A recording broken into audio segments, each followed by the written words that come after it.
Deputy CM बनने के बाद दिल्ली पहुंचे तेजस्वी यादव का विपक्ष के नेताओं से मिलने का सिलसिला जारी। सीताराम येचुरी से मुलाकात के बाद तेजस्वी यादव ने सोनिया गांधी से भी मुलाकात की।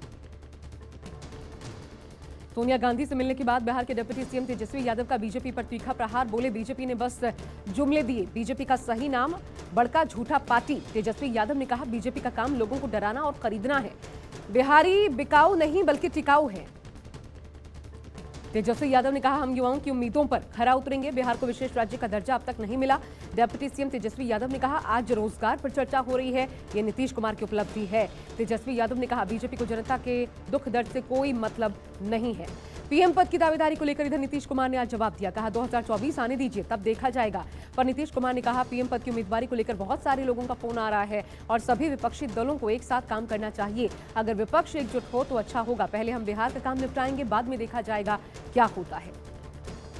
प्रधानमंत्री नरेंद्र मोदी ने आज उपराष्ट्रपति जगदीप धनखड़ से मुलाकात की। उपराष्ट्रपति धनखड़ की शपथ के बाद प्रधानमंत्री मोदी की उनसे ये पहली मुलाकात है। बता दें धनखड़ ने कल ही उपराष्ट्रपति पद की शपथ ली थी। केजरीवाल के मुफ्त सरकारी योजनाओं के जनमत संग्रह वाले बयान पर बीजेपी हमलावर। केंद्रीय मंत्री अनुराग ठाकुर ने कहा झूठ का रिकॉर्ड बनाने का काम किसी ने किया तो वो अरविंद केजरीवाल हैं, जो जनता को गुमराह करने का काम करते हैं। अनुराग ठाकुर ने कहा केजरीवाल जानते हैं आपदा के समय भी मनरेगा का बजट बढ़ाकर 1 लाख करोड़ किया गया, जो कि कांग्रेस के समय मात्र 30,000 करोड़ खर्च होता था। अरविंद केजरीवाल की राजनीति झूठ से शुरू हुई थी, झूठ पर बनी हुई है। बीजेपी ने रेवड़ी कल्चर को लेकर अरविंद केजरीवाल को कटघरे में खड़ा किया। संबित पात्रा ने प्रेस कॉन्फ्रेंस के कहा अरविंद केजरीवाल लोगों को दाना देकर फंसाते हैं। केजरीवाल को सिर्फ अपनी चिंता और लगातार झूठ बोलते हैं। संबित पात्रा ने कहा केजरीवाल ऐसे एक्टिंग करते हैं जैसे पूरी दुनिया की चिंता सिर्फ उन्हीं को है। संबित पात्रा ने कहा केजरीवाल का एक ही मकसद है, कैसे भी करके उनकी महत्वाकांक्षाएं पूरी हो और इसलिए हर रोज झूठ परोस रहे हैं। केंद्रीय संसदीय कार्य मंत्री प्रहलाद जोशी ने अरविंद केजरीवाल पर निशाना साधा। प्रहलाद जोशी बोले मेरे हिसाब से अरविंद केजरीवाल गैर जिम्मेदार और झूठे हैं। हर मुद्दे पर वो झूठ बोलने की कोशिश करते हैं। कल सवाल उठे कि दिल्ली के स्कूल अगर इतने अच्छे हैं तो आपके विधायकों और मंत्रियों के बच्चे उस स्कूल में क्यों नहीं पढ़ते।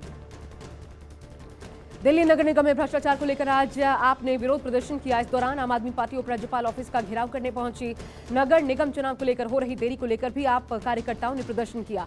उपराज्यपाल के ऑफिस के सामने खूब नारेबाजी की गई। एमसीडी का कार्यकाल खत्म होने के बाद भी चुनाव को स्थगित किए जाने के फैसले को आपने सुप्रीम कोर्ट में चुनौती भी दी है।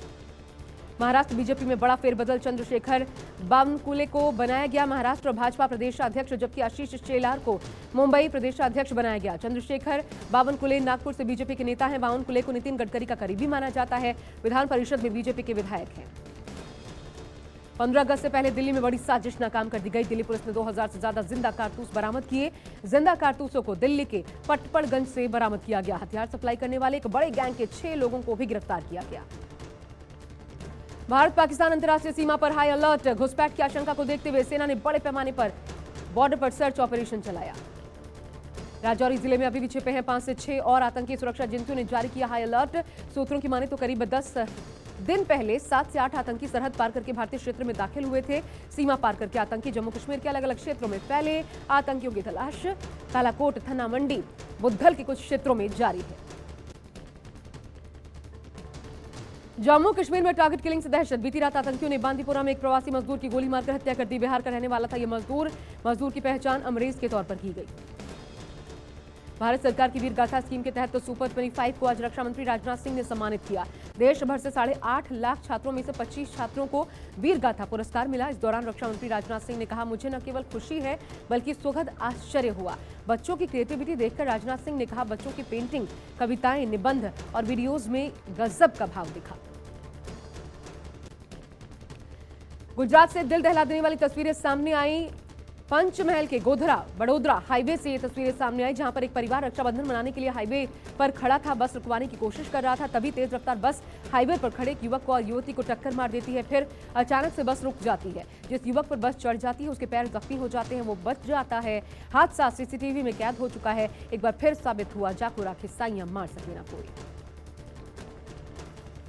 यूपी एटीएस को बड़ी सफलता हाथ लगी। सहारनपुर से जैश मोहम्मद के आतंकी को गिरफ्तार किया गया। आतंकी ने कबूला कि वो नूपुर की हत्या करना चाहता था। पाकिस्तान में बैठे उसके आकाओं ने नूपुर की हत्या का टास्क उसे सौंपा था। हथिनी कुंड बैराज से छोड़ा गया पानी शाम दिल्ली पहुंचा। हथिनी कुंड बैराज से 3.76 लाख क्यूसेक पानी छोड़ा गया। दिल्ली में यमुना के जलस्तर पर असर पड़ेगा। यमुना का जलस्तर खतरे के निशान के करीब जा पहुंचा है। दिल्ली के निचले इलाकों में बाढ़ का अलर्ट भी जारी किया गया।